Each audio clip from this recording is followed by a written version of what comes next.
महायुद्धामुळे gas नावाचा जो virus अख्ख्या भारतात पसरला होता तो फायनली माझ्या घरी येऊन पोचला होता.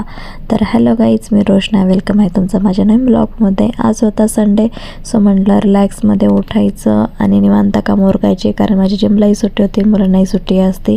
सो मी निवांत उठले, मस्तपैकी आधी हेअर ऑइल तयार करून घेतलं, छानपैकी मेथ्या, कढीपत्ता आणि कांदा वगैरे टाकून तेल गरम करून घेतलं आणि छानपैकी अप्लाय केलं, थोडीशी मालिश केली आणि त्यानंतर केलं हेअर वॉश आणि रेडी होऊन मग मी म्हटलं आता नाश्ता बनवून घ्यायचा. बघते तर काय तो व्हायरस लागला तर माझ्या गॅसला, म्हणजेच माझी गॅस संपली होती आणि तुम्हाला तर माहिती आहे गॅस भेटणं आता किती अवघड झालं आहे. सो मग काय मी घेतलं सगळं सामान, गेलं चुलीवर जेवण बनवायला. मस्तपैकी डाळ भाताचा कुकर लावला, एक साईडला चपाती बनवाय घेतल्या होत्या कारण की नाश्ता बनवायचा होता मुलांना. सो म्हटलं आता एकदमच जेवण बनवून घ्या, नाही का परत परत कधी करत बसणार चुलीवरती. सो मस्त एक साईडला मक्याची भाजी बनवली, मग डाळ वगैरे बनवून घेतली. पूर्ण जेवण मी एकदाच बनवून घेतलं होतं आणि संध्याकाळी जातो मुलांना घेऊन मार्केटला, सो चपला वगैरे घ्यायला. सो मार्केटला गेलं तर भेटूया नवीन ब्लॉगमध्ये. Okay bye.